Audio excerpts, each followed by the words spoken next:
Tennessee Life is sponsored by Mid-South Sewing is an authorized brother dealer and repairs all brands of machines. Mid-South Sewing, known for their many fabrics, classes, and individual instructions.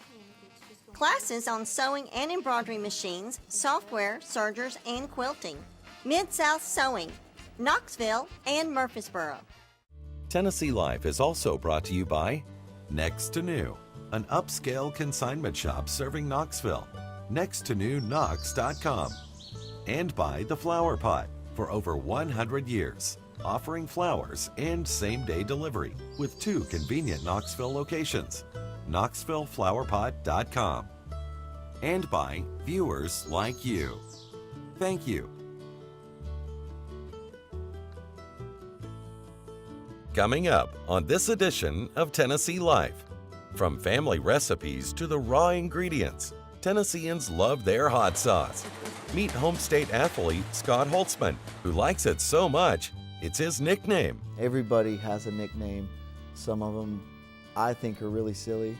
So in the beginning it was natural. People wanted to give me a nickname.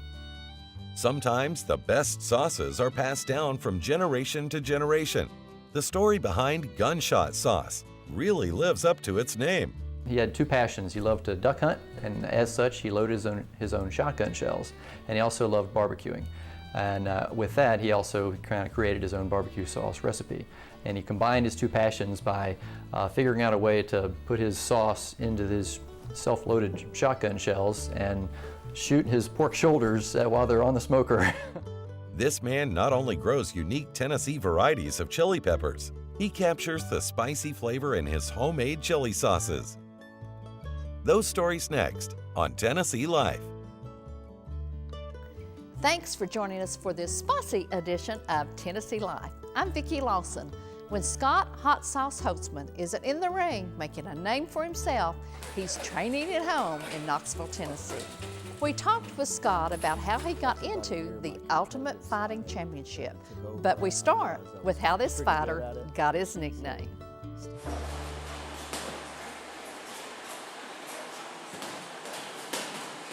In fighting, they really love to give you nicknames. Everybody has a nickname. Some of them I think are really silly. So in the beginning it was natural. People wanted to give me a nickname. But you know, myself, I see myself as a competitor. I don't want a crazy nickname. I'm just a guy. I'm a competitor. I'm Scott. But I had a friend at the time that came to the gym who was working with me in the office job. And he started noticing I eat hot sauce on everything.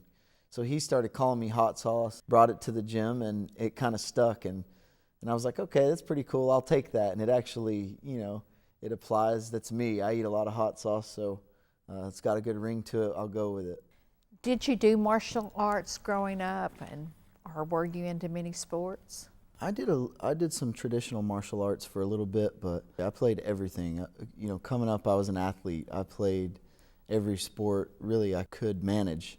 Played football, basketball, baseball, a lot of hockey.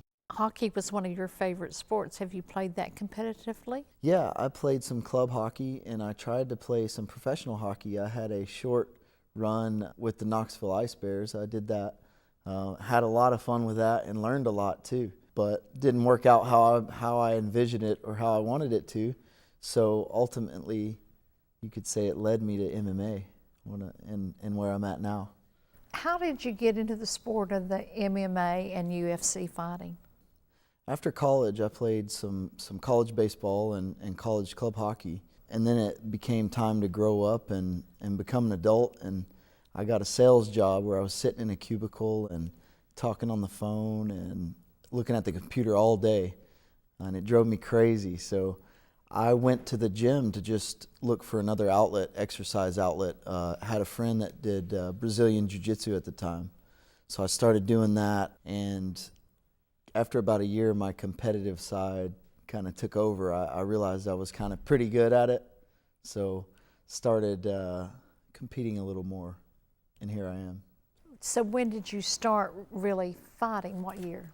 I did my very first fight in 2010. You know, it's been about 6 years of competing now, and I've pretty much dedicated my life to it now. It's been, you know, solid, and I think about it, and I train almost every day. I take a day off a week, and then sometimes after the fight I'll take maybe a week off. But I've been going solid here for 6 to 8 years. For someone who is not familiar with the type of fighting you do, how would you describe it? I see it as a sport. I view it as a sport. To me, I'm a competitor. I compete. So I see it as a competition between myself and another competitor. So I don't see it as a brutal fist fight, which, it could be described that way. But I see it as a competition between myself and another male that's the same size, the same weight. Everything's the same. It's, just a competition to me. What about the fight makes it different? I mean, it's not boxing. So what about it, could you tell our viewers, is different in the fighting? Well, I think it's several sports rolled up into one. Like you said, boxing, wrestling, kickboxing, Brazilian Jiu-Jitsu, Muay Thai, karate. Really any style of fighting there is mixed in. So I would think that to describe it best is it's not limited to any one style of fighting. It's not a limited fight. It's not a boxing fight where you can only use your hands, or wrestling where you can't punch. So it's a freestyle, anything goes. So your opponent may have a similar style or may have different fighting style. And that's the great thing about it. In the UFC or all over the world, people come with different backgrounds. One guy may be a wrestler, one guy may do karate, one guy may be a boxer. So it's like a human chess match almost. Have you always been ultra competitive? Yeah, I sure have. I think that's what always drives me. I've always wanted to, and I think even going back in sports when I was younger, I always wanted to be a professional athlete, or I always wanted to be the best at something. So that competitive edge has always driven me to be, or try to be, the best in anything I'm doing. What is your favorite strike or move to use in any fight? I really like kickboxing and boxing, so I'd say some of my favorite strikes have to be like high kicks and overhand right punches. I like the dynamic striking game. Flying knees are fun too. What is a typical day like for you, starting with what you eat and how you train? In training camp, I start off with coffee always. I love coffee and a healthy breakfast. So cook breakfast, I cook everything, I cook every meal. Cook breakfast, sip my coffee, kind of relax a little bit in the morning, and then get ready and go to the gym. And I normally do strength and conditioning workouts or Brazilian Jiu-Jitsu classes or kickboxing classes. Come back, rest a little bit, make lunch, eat lunch, head back for team practice, and we do whatever we're working on that day, whether it's striking or wrestling or ground stuff. And then I basically repeat that. I go home after that and then come back to the gym. So I'm in the gym 2 to 3 times a day at least. It's kind of like Groundhog Day in training camp. I get up, I eat, I go to the gym, I work out, I come back, I sleep, I eat, go to the gym. So it's the same thing over and over all day for 6 days, and then Sundays I rest. So do you train with a team of fighters? There is a team here? There is a team here. It's called Shield Systems MMA. So that's where I've started out. I've been there. My coach, Ben Harrison, I've been with him since the beginning. Now I do travel a little bit to train.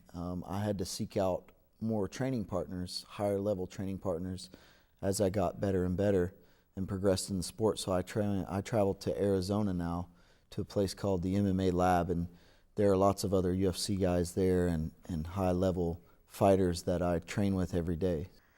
So in that training process, your body itself actually has to go through a lot of change. Not only the physical regimen, but it's also the diet and the weight. Tell me a little bit about that. Yeah, man, there's so much that goes into preparing for a fight that people never see. So much stuff behind the scenes, like the dieting. Sometimes I'm at the 155-pound weight limit, which is the lightweight division. And naturally, my body is about 175 pounds if I were just, walking around being a normal guy. It's really strategic. I have to lose weight and also train at a high level 2 to 3 times per day. So You know, the diet, really proper nutrients really come into play with all that. So it's a fine balance, a little bit of everything. So your weight can vary by about how much? Usually my weight fluctuates 30 to 40 pounds. At the start, in the start of training camp, I'll weigh sometimes up to 185 pounds, especially if I'm trying to build back up and doing some weightlifting and things like that. So throughout the camp, I lose weight the healthy way, but just by a clean diet. But diet and plenty of exercise, I'll drop, 15, 20 pounds throughout the training camp. What are your biggest strengths, and what do you think you need to work on the most? I think my biggest strengths are obviously my work ethic and my athleticism, but a big part of being an athlete at a high level is also sports psychology and the mental game and things like that. And I've really been interested in that lately. And, I think that the days of sports psychology or psychology, people think, it's for a problem always, but it's not necessarily. It's maintaining composure under pressure, and a lot of things like that. So I've been really interested in that lately, and just mindset, proper training mindset. What might our audience be surprised to learn about you? Ooh, man, okay. Well, I'm a coffee lover. I love coffee, so I always drink 2 cups of coffee a day. I'm really passionate about it as well. I think down the line I had these visions that I'll open up my own coffee shop. So maybe one day they'll see a hot sauce coffee company here in town. What do you want to be remembered for at the end of your career? I want to be remembered for a guy who just did it the right way. I didn't cut any corners. I showed up to work every day. I never took a repetition off. I never took a day off. I showed up and worked. That's what I want to be known for. Scott, thank you for sharing your Tennessee life with us, and I hope I never make you mad. Thank you so much for having me.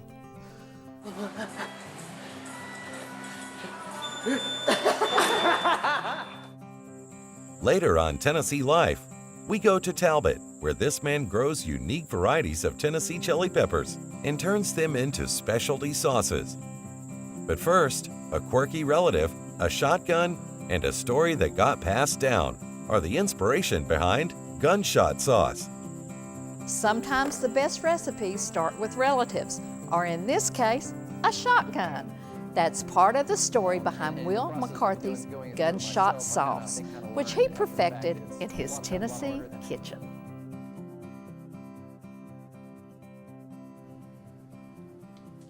His recipe was passed down to me from my grandmother and from, I guess her grandparents. It was passed down to me, and it was all word of mouth. It was never written down.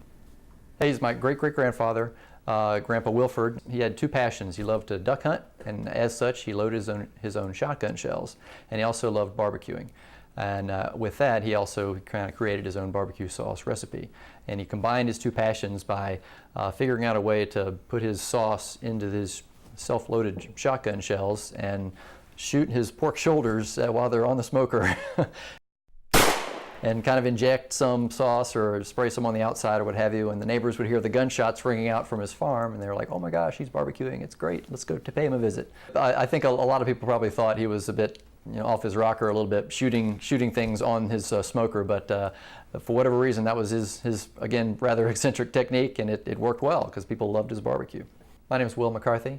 I am the chief cook and bottle washer for Shade Tree Sauce Company, the makers of Gunshot Sauce. It officially launched in 2010. Knoxville, Tennessee is our global headquarters, if you will. I originally wanted to call it shotgun sauce because my grandfather used a shotgun and had shotgun shells. I couldn't get that trademark, so that sent me back to the drawing board a little bit, and so I thought, oh, how about gunshot? Because they did hear the gunshots, and that's what gathered my neighbors around my grandpa's barbecue pit. Yeah, the gunshot sauce is wide open. Sure, no one's taken that yet, so go for it. So that was where the name Gunshot came from. I'd always wondered why none of my relatives had ever tried to this venture or tried to bottle it. And in the process of going it through myself, I've I think learned after the fact that it's a lot of times a lot harder than you might think. And it's been a learning process for me. I don't really have a background in marketing or entrepreneurship or bringing a product to market. I studied engineering in college, and I went to the Navy, and I flew P-3 aircraft as a pilot. So I know nothing to do with this at all, but it's been a definite learning process. But that was sort of the impetus behind given that I guess pushing me off the edge was to having the extra capital that I thought I would need to see if I could give it a go. Actually, my wife helped me out a lot. We were kind of experimenting a lot in the kitchen in terms of what different ways to, hey, what if we did this, or what if we increased that or decreased this? So we tweaked around a lot with that. There was one thing that I added to the recipe, a little bit of lime juice. It called for lemon juice, my original recipe, but I added some lime juice and some celery salt as well. Different things that I thought would give it a little bit different nuance of kind of flavor. And I think that worked really well. And my wife, I think she's got a little more refined palate than I do. We did so many experiments and so many, okay, we're going to try this little bit with, this small modification, and do what I could to get it in recipe format and make sure I did the same thing every time. But they just, I don't know, I think it's a kind of a knack for people who have been in the kitchen for 50, 60 years. They just know how to do things and recipes are not needed. There's also some tweaking involved when you start scaling up a recipe. Some things aren't necessarily linear. So, and my bottler was a great help to that as well, because he's got 250-gallon kettles that he makes it in, and I basically limited to about 3 or 4 gallons on my stovetop. But my great-great-grandfather, though, he did small batches. I think it was only like about maybe a couple of quarts at a time. The unique thing that I find with Gunshot Sauce is the fact that it's apple cider vinegar based. So it's a savory sauce. It's not sweet and thick like most quote-unquote barbecue sauces out there. But I call it a gourmet sauce marinated more to hopefully get past the people that would look at the product and say, if it said barbecue sauce, and they would like, wow, that's too thin to be a barbecue sauce. But I found though that being a more savory type sauce, it has so much more versatility than your sweeter, regular, traditional barbecue sauces. Growing up, I always saw it on the table or whatever in a nondescript olive oil bottle or whatever to pour it on barbecue sandwiches. One thing I recognized, or I realized through this venture that I've been on, is trying to find out, okay, I already know it's a great barbecue sauce, but I'm trying to figure out what other things it might be good at as well to kind of maybe broaden the market or broaden the appeal. By and large, I was raised just using it as a barbecue sauce for pulled pork and maybe some chicken. I would like to come out with a couple more flavors. I want to come out with a sweeter variety. There's thoughts of a flavored mayonnaise or an aioli sauce made. I'm pleasantly surprised at our growth and how we've done over the last 5 years or so. There are a lot more foodies, if you will, out there now with the Food Network and all the cable food channels out there and stuff, and the internet. So it's which has been a wealth of knowledge and ideas and ways to, wow, try this, try that. No, that's good or that's bad. But I think that whole movement has really given everyone sort of a license to experiment and license to try things outside of the box of just try something totally different and see if it works. Never met the man, unfortunately. I wish I had. Apparently he was quite the eccentric character. But it's based on his recipe, and we've brought that to the modern era, if you will. Try and let people know how things used to taste back in the good old days. The flavor was what people came back for, and actually that recipe is what kind of obviously outlasted him and got passed down ultimately to me.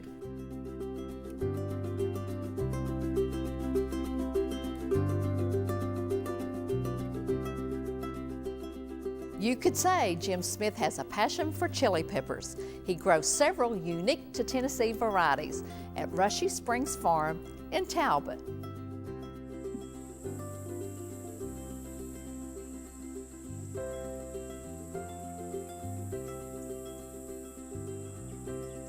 Everything in my life's been a transition. There's never, the only official retirement I've had is that when I came back to Tennessee from New Mexico in 2003, I worked as a consumer safety officer for the USDA inspecting chickens. And so I technically retired after 6.5 years with the USDA. I started out my life in South Pittsburgh, Tennessee, living with my parents and grandparents. So I've been gardening and farming since I could walk, really. My family's been involved in gardening and agriculture for generations, I guess, if not forever. Because of pressure of the system, I felt the necessity to go to college. I was working with Senator Al Gore Sr. There was a spot at the U.S. Merchant Marine Academy that he would gladly give me if I was interested. Since I'd kind of had a dream to run away and travel the world on a tramp steamer all my life, that seemed to be pretty cool to me, and I took it. I left sailing and started working on a career in New York as a photographic fine artist and investigative and photographic journalist, which I continued for about 25 years. All the while being involved in gardening as much as possible. I think that it was a more severe psychological blow to me leaving the farm than I realized until I was in my 40s or 50s. When I came back to Tennessee from New Mexico, I had in mind the goal of starting this farm. I made the big jump at that point into doing full-time agriculture as my primary income. Primarily at this time, I grow mostly chilies. If I had my way, I would be as diversified as absolutely possible. But financially, the pressure and the lack of help have narrowed my growing down almost exclusively to chilies at this point. The season starts with the year. I start planting chili seed in January in order to have reasonably large chili plants to transplant out as soon as danger of frost goes. Another aspect of it never ends. My Tennessee cherry chili will not grow true from seed. All of the plants that I have are clones, and I have them in hoop houses so that I can protect them from the environment during the winter and keep them growing. I have one bed that's 3 years old, one bed that's 2 years old, and 2 plants that are 6 years old. So it's really a year-round process. It just never ends. That's my motto. In fact, it never ends. I generally grow between 20 and 30 varieties of chilies. The most important to me at this time are 4 that are exclusive to me: Tennessee Cherry Chili, Tennessee Cherry Chili Jr., Ahi Canario, and Ahi Tennessee. I've spent a lot of time researching, looking for chilies, particularly for their flavor. Have quite a few from South America, quite a few from Trinidad. I also grow Tabascos, several varieties of habanero other than the scorpion, the Boot Jalokia, which is the previous world record heat holding chili, peach habanero, ají dulce, which is a habanero with no heat, Szechuan. Predominantly, I think that's it this year. I market gardened in the 80s off of my family's farm, and I got very involved in growing a large variety of chilies at that time, and I sort of repeated that here. I developed other means of preserving the chilies in order to extend my season. That got me involved in making chili sauces. And making chili sauces got me involved in salt brine fermentation chili sauces, which was a discovery that I wish I had made when I was a child. I think that they are one of the most valuable foods on the face of the earth. I'll start out with about 3/4 of a jar full of loosely packed chilies, and then I make a salt brine out of unrefined sea salt and a late season sweet Riesling wine. I add the brine up to about 80% of the level of the chilies, because the chilies will make some of their own liquid. In a day or two, the liquid level will be to the point where you can push down all of the chilies and have them basically submerged in the brine. In the beginning, the buoyancy of the chilies combined with gases that are being produced will make the chilies float, so you've got to be on key pushing them down a couple of times a day. As they begin to deteriorate, they will lose their ability to hold air, and they also begin to match the specific gravity of the salt brine, so they don't have the tendency to float so much anymore. At that point, I will start adding increments of chilies until I have the jar pretty close to full. Then it's just a matter of maintaining it for 6 to 8 weeks, or even longer if preferred. Any time after that, it can be pulled off and The process goes from there through separating the skin and the seed and diluting with 2 parts organic brown rice vinegar. I'd say 98% of my market is the Market Square Farmers Market in Knoxville. There are a few retail outlets that carry it at this point and a growing number of restaurants in Knoxville. I also have a website, and maybe once a week or something I make a sale on that as well, and it can be anywhere from California to Switzerland.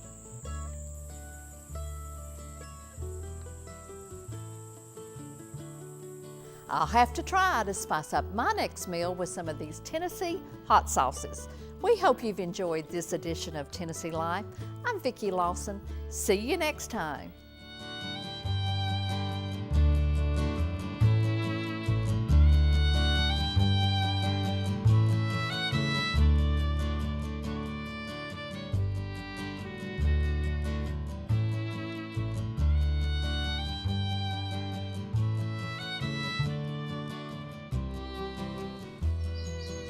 Tennessee Life is sponsored by Mid-South Sewing is an authorized brother dealer and repairs all brands of machines. Mid-South Sewing, known for their many fabrics, classes, and individual instructions. Classes on sewing and embroidery machines, software, sergers, and quilting. Mid-South Sewing, Knoxville and Murfreesboro. Tennessee Life is also brought to you by Next to New, an upscale consignment shop serving Knoxville. nexttonewknox.com, and by The Flower Pot, for over 100 years, offering flowers and same-day delivery with 2 convenient Knoxville locations, knoxvilleflowerpot.com, and by viewers like you. Thank you